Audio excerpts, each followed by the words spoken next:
कहानी की शुरुआत में हमें एक ऐसी दुनिया दिखाई जाती है जहां इंसानों का नामो निशान मिट चुका होता है। हर तरफ सिर्फ खूंखार जॉम्बी घूम रहे होते हैं, लेकिन ये साधारण जॉम्बी नहीं थे। ये इतनी तेज रफ्तार से दौड़ते थे कि भागती हुई गाड़ियों तक को पकड़ लेते थे। कुछ जॉम्बी इंसानों की तरह सोच सकते थे, जबकि कुछ कई किलोमीटर दूर से इंसानों की गंध सूंघकर उनका पता लगा लेते थे। इसी डरावनी दुनिया में अब सिर्फ 2 लोग जिंदा बचे होते हैं। फिर हमें एक छोटे लड़के की जिंदगी दिखाई जाती है, जो अपने कमरे में आराम से टीवी पर कार्टून देख रहा होता है। तभी अचानक टीवी का सिग्नल गायब हो जाता है और उसकी जगह एक इमरजेंसी ब्रॉडकास्ट आने लगता है। रिपोर्ट में बताया जाता है कि पूरी दुनिया में एक खतरनाक वायरस फैल चुका है। जो भी इंसान इस वायरस से संक्रमित हो रहा है वो कुछ ही मिनटों में खूनी जॉम्बी में बदल जाता है। टीवी पर बार बार लोगों को चेतावनी दी जा रही होती है कि जितनी जल्दी हो सके किसी सुरक्षित जगह पर छिप जाएं। दोनों बच्चे अपनी माँ के कमरे में पहुँचते हैं। वहाँ जाकर वो देखते हैं कि उनकी माँ बुरी तरह घबराई हुई होती है। वो बिना समय गंवाए अपने दोनों बच्चों को लेकर घर से बाहर भागती है, लेकिन जैसे ही वो कार के पास पहुंचते हैं तभी अचानक एक खूंखार जॉम्बी उन पर टूट पड़ता है। सब कुछ इतनी तेजी से होता है कि किसी को संभलने का मौका तक नहीं मिलता। छोटी लड़की एबिगेल डर के मारे तुरंत कार के नीचे छिप जाती है। वहीं से वो अपनी आंखों के सामने अपनी माँ और छोटे भाई को जॉम्बी के हाथों मरते हुए देखती रहती है। खुशकिस्मती से जॉम्बी उसे देख नहीं पाता और वहाँ से चला जाता है, लेकिन असली खौफ अभी बाकी था। कुछ ही सेकंड बाद एबिगेल देखती है कि उसकी माँ भी धीरे धीरे जॉम्बी में बदल रही है। उसकी आंखें बदल चुकी थीं और अब वो अपनी ही बेटी की तरफ बढ़ने लगती है। एबिगेल डर के मारे पीछे हटने लगती है। तभी अचानक एक आदमी वहाँ पहुँचता है और बिना देर किए उसकी माँ को मार देता है। थोड़ी देर बाद उन्हें एहसास होता है कि एबिगेल का छोटा भाई भी अब इंसान नहीं रहा और अगले ही पल गोली चलने की आवाज पूरे माहौल को सन्न कर देती है। इसके बाद कहानी सीधा 10 साल आगे बढ़ जाती है। जॉम्बी वायरस ने पूरी इंसानी सभ्यता को खत्म कर दिया था। जो शहर कभी रोशनी और लोगों की आवाजों से भरे रहते थे, अब वहाँ सिर्फ सन्नाटा और तबाही बची थी। ज्यादातर इंसान या तो मारे जा चुके थे या फिर खूंखार जॉम्बी बनकर जंगलों और शहरों में भटक रहे थे। इसी उजड़ी हुई दुनिया में अब सिर्फ 2 लोग जिंदा दिखाई देते हैं।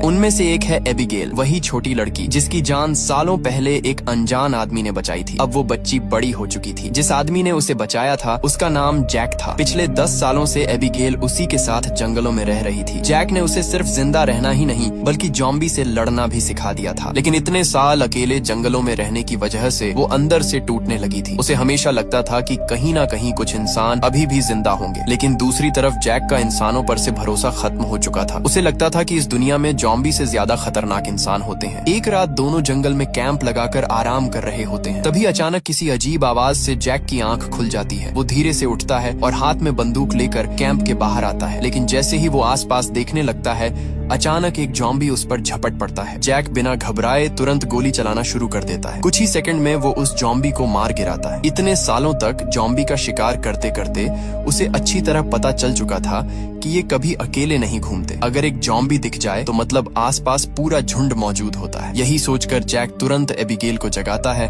और वहाँ से निकलने की तैयारी करने लगता है। दोनों तेजी से अपने घोड़ों पर बैठकर जंगल से निकलने लगते हैं। दोनों जैसे ही आगे बढ़ रहे होते हैं तभी उन्हें दूर एक जीप दिखाई देती है जो जॉम्बियों से घिरी हुई थी। वहाँ एक इंसान अपनी जान बचाने के लिए उनसे लड़ रहा होता है। इस उजड़ी हुई दुनिया में जिंदा इंसान मिलना बेहद मुश्किल था, इसीलिए जैक समझ जाता है कि अगर वो आदमी बच सकता है तो उन्हें उसकी मदद करनी चाहिए। लेकिन जैक के दिमाग में कुछ और भी चल रहा होता है। वो एबिगेल की ट्रेनिंग का आखिरी टेस्ट लेना चाहता था। इतने सालों से उसने उसे निशाना लगाना और जॉम्बियों से लड़ना सिखाया था, इसलिए वो एबिगेल से कहता है कि अब वक्त आ गया है ये साबित करने का कि वो पूरी तरह तैयार है। एबिगेल दूर खड़े जॉम्बी पर बंदूक तानती है, लेकिन दबाव और डर की वजह से वो जल्दबाजी कर बैठती है। जैसे ही वो गोली चलाती है, गोली जॉम्बी को तो लगती है, लेकिन उसी के साथ उस बेचारे इंसान को भी जा लगती है। वो आदमी जमीन पर गिर पड़ता है। ये देखकर जैक का चेहरा गुस्से से भर जाता है, क्योंकि एक छोटी सी गलती ने एक इंसान की जान ले ली थी। दोनों तुरंत उस घायल आदमी के पास पहुंचते हैं, लेकिन उसकी हालत इतनी खराब होती है कि अब उसे बचाना नामुमकिन था। जैक समझ जाता है कि अगर उस आदमी को जॉम्बी ने काटा हुआ है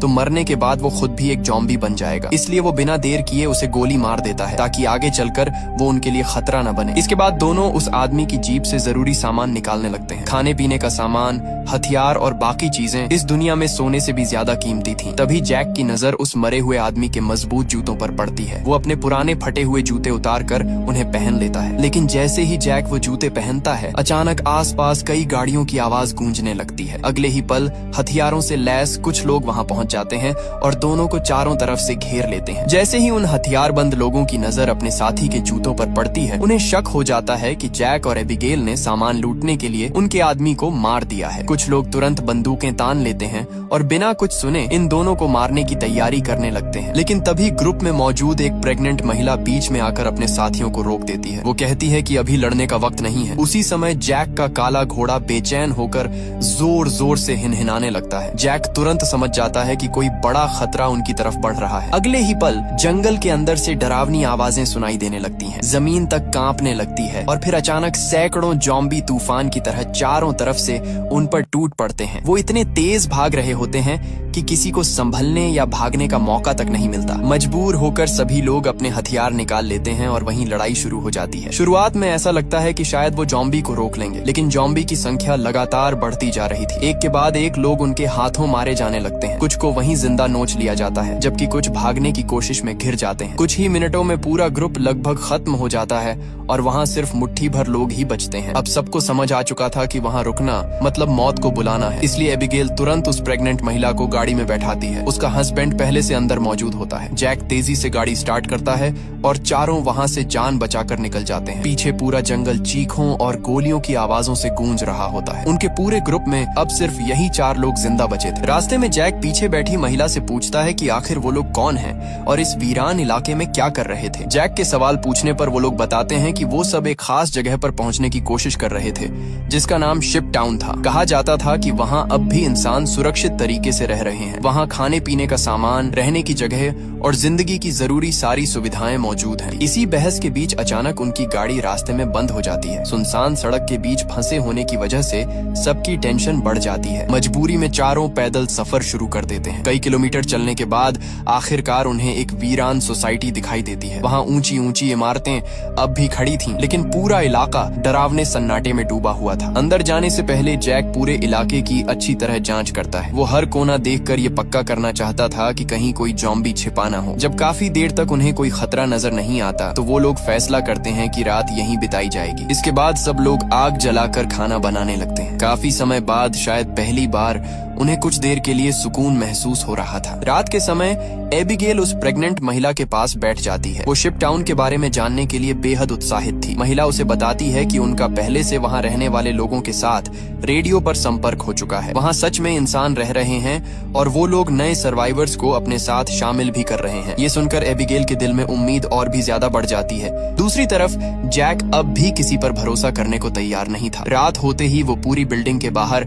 अलग अलग जगहों पर जाल और अलार्म लगा देता है, ताकि अगर कोई खतरा पास आए तो उन्हें तुरंत पता चल जाए। इसके बाद वो अंदर आकर एक पुराना मैप निकालता है और सबको अपना प्लान समझाता है। जैक कहता है कि वो सिर्फ कुछ दूर तक मेगन और डेविड के साथ जाएगा। उसके बाद वो और एबिगेल अलग रास्ता पकड़ लेंगे। ये सुनते ही एबिगेल का चेहरा उतर जाता है। वो तुरंत जैक के पास जाकर उससे बहस करने लगती है। उसका कहना था कि डेविड अकेले अपनी प्रेग्नेंट वाइफ को इतनी खतरनाक दुनिया में सुरक्षित नहीं ले जा पाएगा, लेकिन जैक उसकी बात मानने से इनकार कर देता है। गुस्से में वो वहाँ से चली जाती है। उन्हें बिल्कुल अंदाजा नहीं था कि वही काले चेहरे वाला खतरनाक ज़ॉम्बी उनकी गाड़ी की गंध सूंघते सूंघते उस वीरान सोसाइटी तक पहुंच चुका है। वो अपने बाकी साथियों के साथ चुपचाप आसपास घूम रहा होता है और सही मौके का इंतजार कर रहा था। अगली सुबह एबिगेल बिल्डिंग की छत पर बैठी अपने बचपन की पुरानी तस्वीरें देख रही होती है। तभी अचानक नीचे पेड़ों के बीच अजीब सी सरसराहट सुनाई देती है। उसे तुरंत एहसास हो जाता है कि ज़ॉम्बी अंदर घुस चुके हैं। वो सबको चेतावनी देने के लिए तेजी से नीचे भागती है, लेकिन सीढ़ियों के बीच अचानक एक ज़ॉम्बी उसका पीछा करने लगता है। एबिगेल खुद को बचाते हुए ऊपर की तरफ भागती है और सही मौके पर उस ज़ॉम्बी को जोर से धक्का दे देती है। ज़ॉम्बी सीढ़ियों से नीचे गिर जाता है, लेकिन जैसे ही वो काले चेहरे वाला ज़ॉम्बी अपने झुंड के साथ उस बिल्डिंग में घुसने की कोशिश करता है, अचानक जैक के लगाए हुए जाल एक्टिव हो जाते हैं। जोरदार धमाके होने लगते हैं और कई ज़ॉम्बी वहीं टुकड़ों में उड़ जाते हैं। धमाकों की आवाज सुनते ही जैक समझ जाता है कि ज़ॉम्बी अब भी उनका पीछा कर रहे हैं और वो उसी जगह पहुंच चुके हैं जहां वो पिछली रात रुके थे। रास्ते में अचानक एबिगेल को अपने पिता की याद आती है। वो जैक को बताती है कि कुछ दूरी पर एक छोटा एयरपोर्ट है जहाँ उसके पिता काम किया करते थे। हो सकता है वहाँ कोई छोटा हवाई जहाज अब भी मौजूद हो। अगर उन्हें प्लेन मिल गया तो वो आसानी से शिप टाउन पहुंच सकते हैं। कुछ देर बाद वो लोग एयरपोर्ट पहुंच जाते हैं, लेकिन वहां पहुंचकर उनकी उम्मीद लगभग टूट जाती है क्योंकि पूरा रनवे खाली पड़ा था। चारों तरफ वीरानी और जंग लगे पड़े सामान के अलावा कुछ नजर नहीं आता। जैक एबिगेल की तरफ देखकर कहता है कि उसने पहले ही कहा था यहाँ कुछ नहीं मिलेगा। लेकिन तभी वो लोग एयरपोर्ट के एक छोटे से गैराज तक पहुंचते हैं। जैसे ही वो दरवाजा खोलते हैं, अंदर एक छोटा एयरप्लेन खड़ा दिखाई देता है, मगर दिक्कत ये थी कि वो प्लेन बहुत समय से इस्तेमाल नहीं हुआ था। डेविड प्लेन को चेक करता है और बताता है कि अगर थोड़ा समय मिले तो वो इसे ठीक कर सकता है। उसके मुताबिक 10 से 15 मिनट काफी होंगे। इसके बाद डेविड प्लेन ठीक करने में लग जाता है, जबकि बाकी लोग आसपास नजर रखते हैं। तभी अचानक दूरबीन से देखने पर उन्हें दूर से भागता हुआ जॉम्बियों का बड़ा झुंड दिखाई देता है। वो जॉम्बी तेजी से रनवे की तरफ बढ़ रहे होते हैं और कुछ ही मिनटों में वहां पहुंच सकते थे। सब लोग घबराकर तुरंत प्लेन की तरफ दौड़ते हैं और डेविड से कहते हैं कि जल्दी से इसे स्टार्ट करो, वरना वो सब मारे जाएंगे। उसी दौरान एबिगेल पायलट सीट पर बैठ जाती है। उसके पिता पायलट थे, इसलिए बचपन में उसने उनसे प्लेन कंट्रोल करने की थोड़ी बहुत बातें सीखी थी। वो घबराते हुए सामने रखी किताबें पढ़ने लगती हैं और प्लेन स्टार्ट करने की कोशिश करती है, लेकिन तब तक बहुत देर हो चुकी होती है। जॉम्बी अब रनवे तक पहुंच चुके होते हैं। उनकी रफ्तार इतनी तेज थी कि कुछ ही सेकंड में वो प्लेन के बिल्कुल करीब आ जाते हैं। उनमें से एक खूंखार जॉम्बी तो सीधे एयरप्लेन के दरवाजे तक पहुंच जाता है और अंदर घुसने की कोशिश करता है। जैक तेजी से गोली चलाता है और उसे नीचे गिरा देता है। इसी दौरान एबिगेल भी आखिरकार प्लेन के कंट्रोल समझ जाती है और किसी तरह एयरप्लेन को टेक ऑफ कर देती है। जैसे ही प्लेन हवा में उड़ता है, सबके चेहरे पर राहत दिखाई देने लगती है। इतने सालों बाद शायद पहली बार उन्हें लगता है कि वो मौत से बच निकले हैं। एबिगेल तो खासकर बेहद खुश थी क्योंकि अब शिप टाउन पहुंचना पहले से आसान लग रहा था, लेकिन उनकी ये खुशी ज्यादा देर टिक नहीं पाती। कुछ ही देर बाद अचानक इंजन से अजीब आवाजें आने लगती हैं। फिर उसमें से धुआं निकलना शुरू हो जाता है। जोरदार धमाके के साथ नीचे जंगल के बीच एक बड़े पेड़ की तरफ क्रैश लैंडिंग कर देता है। टक्कर बहुत जोरदार होती है, सबको चोटें आती हैं, लेकिन किस्मत से उनकी जान बच जाती है। जब वो लोग बाहर निकलते हैं तो देखते हैं कि प्लेन पूरी तरह बर्बाद हो चुका है। अब वो दोबारा उड़ने लायक नहीं था। इसका मतलब साफ था कि उन्हें फिर से पैदल सफर करना पड़ेगा। थके हुए और घायल होने के बावजूद वो लोग आगे बढ़ते रहते हैं। काफी दूर चलने के बाद आखिरकार उन्हें एक सुनसान रेलवे स्टेशन दिखाई देता है। रात हो चुकी होती है, इसलिए वो लोग पहले पूरे स्टेशन की जांच करते हैं। जब काफी देर तक उन्हें कोई जॉम्बी नजर नहीं आता तो वो फैसला करते हैं कि रात यहीं बिताई जाएगी। इसके बाद वो लोग मैप देखकर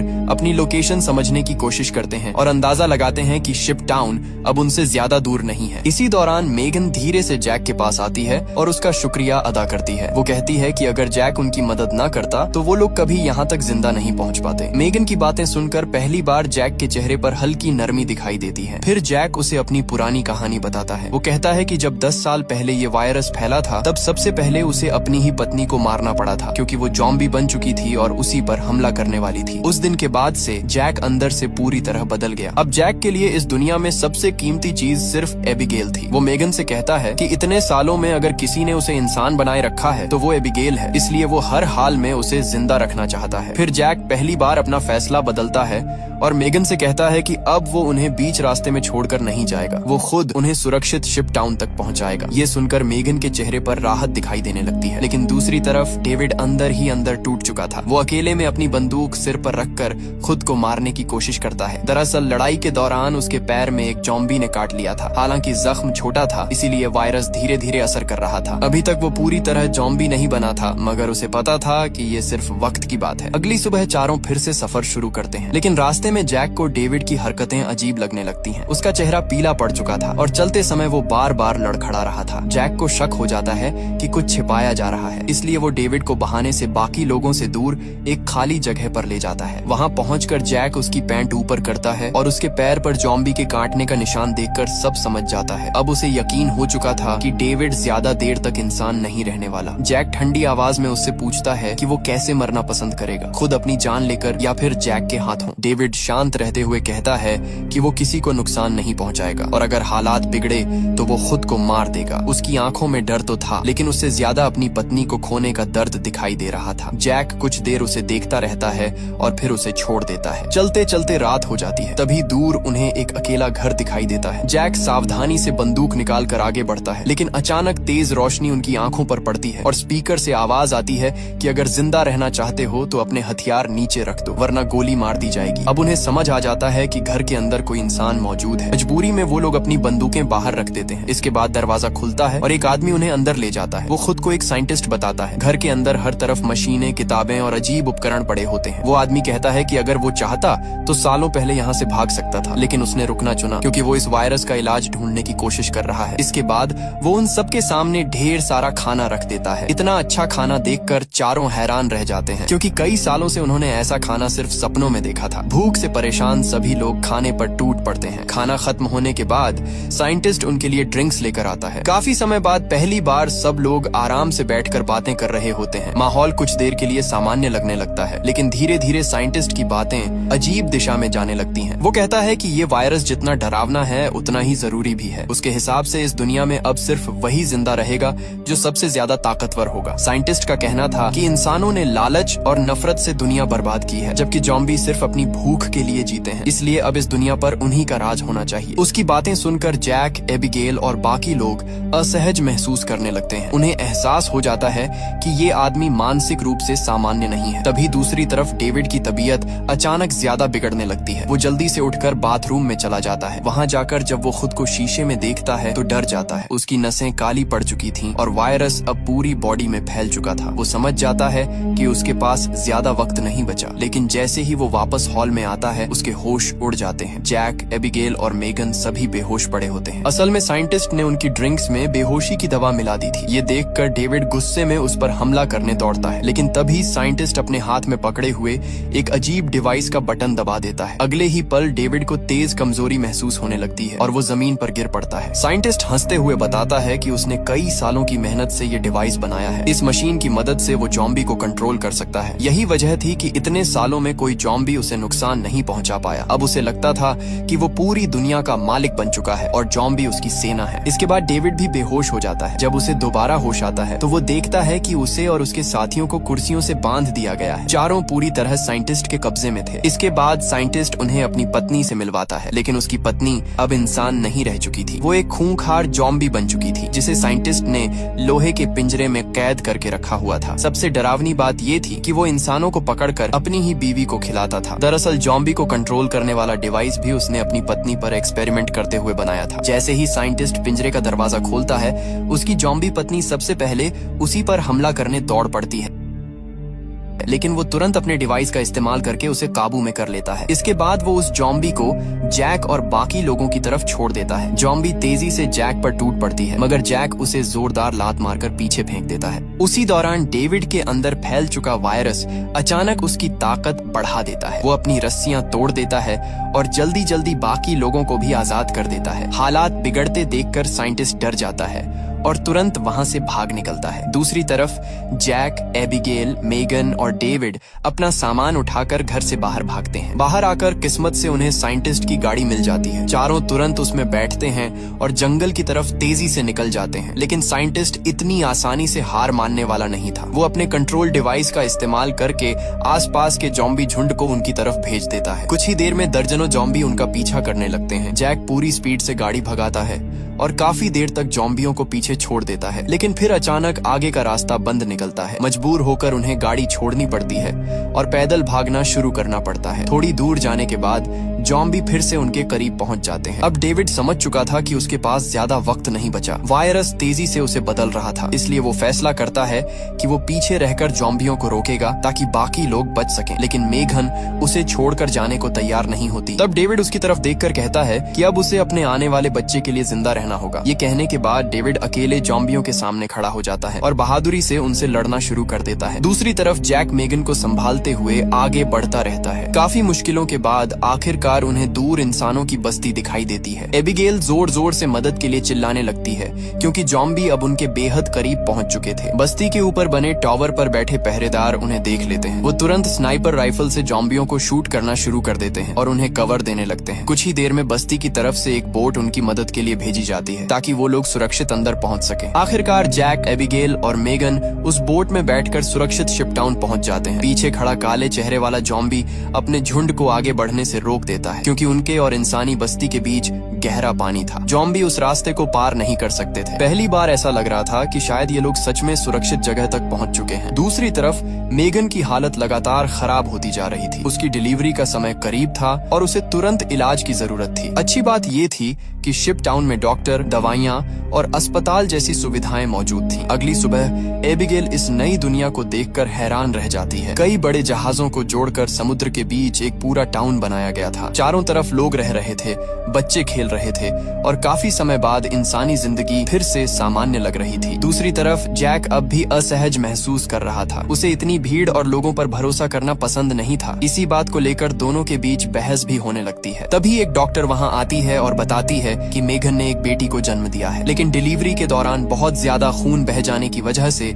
उसकी हालत बेहद गंभीर है। डॉक्टर साफ कह देती है कि शायद मेगन ज्यादा समय तक जिंदा न रह पाए। ये सुनकर जैक अंदर से टूट जाता है और तुरंत अस्पताल की तरफ भागता है। कमरे के अंदर मेगन बहुत कमजोर हालत में लेटी होती है। वो अपनी नवजात बेटी को जैक की तरफ बढ़ाते हुए कहती है कि अब वो इस बच्ची का ख्याल रखे। वो चाहती थी कि उसकी बेटी भी एबिगेल की तरह मजबूत और बहादुर बने। मेगन की बातें सुनकर जैक को अपनी मरी हुई पत्नी याद आने लगती है और उसकी आंखें नम हो जाती हैं। उधर एबिगेल पहली बार इस नई जिंदगी को खुलकर महसूस कर रही होती है। वहाँ संगीत चल रहा था, लोग साथ बैठकर खाना खा रहे थे और कुछ लोग शराब पीते हुए नाच भी रहे थे। वहीं उसकी मुलाकात एक हैंडसम लड़के से होती है और दोनों साथ वक्त बिताने लगते हैं। कुछ देर बाद एबिगेल देखती है कि वही लड़का चुपके से एक अलग कैबिन में जा रहा है। शक होने पर वो भी उसके पीछे अंदर चली जाती है, लेकिन वहाँ का नजारा देखकर वो हैरान रह जाती है। पूरा कमरा तारों, बमों और विस्फोटक सामान से भरा हुआ था। वहाँ एक वायरलेस स्विच भी लगा होता है। जैसे ही एबिगेल उसे छूने लगती है, वो लड़का घबराकर उसे रोक देता है। वो बताता है कि शिप टाउन के नीचे हर तरफ बम लगाए गए हैं। अगर कभी जॉम्बी यहाँ तक पहुँच जाएं, तो लोग सीक्रेट रास्ते से भाग जाएंगे और बाहर से पूरा टाउन उड़ा दिया जाएगा ताकि वायरस आगे न फैल सके। लेकिन दोनों को बिल्कुल अंदाजा नहीं था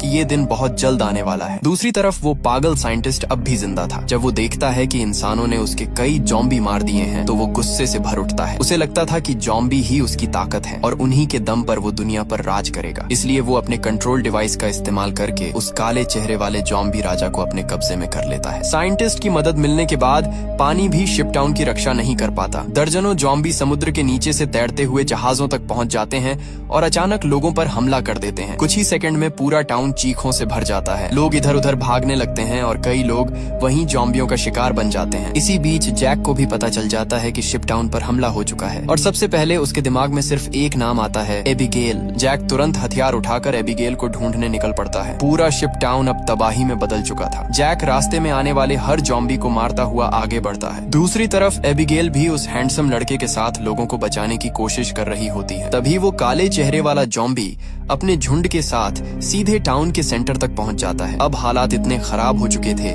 कि लोगों के पास आखिरी प्लान इस्तेमाल करने के अलावा कोई रास्ता नहीं बचा था। वही सीक्रेट बम जिनके बारे में एबिगेल ने कैबिन में देखा था, अब एक्टिव करने का वक्त आ चुका था। लेकिन दिक्कत ये थी कि अगर बम फटते तो अंदर मौजूद सभी लोग भी मारे जाते। इसी दौरान साइंटिस्ट भी वहाँ पहुँच जाता है। वो अपने कंट्रोल डिवाइस से जॉम्बियों को इंसानों पर हमला करने का आदेश देता है। उसे लगता था कि अब पूरी दुनिया हमेशा के लिए जॉम्बियों की हो जाएगी, लेकिन तभी काले चेहरे वाला जॉम्बी अचानक उसकी तरफ मुड़ जाता है। इतने समय तक कंट्रोल में रहने के बावजूद उसके अंदर की जंगली सोच पूरी तरह खत्म नहीं हुई थी। साइंटिस्ट उसे रोकने की कोशिश करता है, मगर इस बार उसका डिवाइस काम नहीं करता। अगले ही पल वही जॉम्बी उस पर टूट पड़ता है और उसे बुरी तरह मार डालता है। जिस आदमी ने पूरी दुनिया पर राज करने का सपना देखा था, आखिर में वही अपने बनाए हुए राक्षसों का शिकार बन जाता है। उधर जैक आखिरकार एबिगेल तक पहुंच जाता है, लेकिन अब जॉम्बी चारों तरफ फैल चुके थे। इसलिए वो समझ जाता है कि अगर अभी बम नहीं फोड़े गए तो पूरा शिप टाउन खत्म हो जाएगा। जैक एबिगेल और बाकी बचे लोगों को सीक्रेट रास्ते से बाहर भेजता है। आखिरी पल में जैक उस वायरलेस स्विच को दबा देता है। अगले ही सेकंड पूरे शिप टाउन में जोरदार धमाके होने लगते हैं। एक के बाद एक सारे जहाज आग में उड़ जाते हैं और हजारों जॉम्बी समुद्र में डूब जाते हैं। दूर खड़ी एबिगेल सिर्फ आग की लपटों को देखती रह जाती है। कहानी के आखिरी सीन में हम देखते हैं कि एबिगेल अब मेघन की बेटी को गोद में लेकर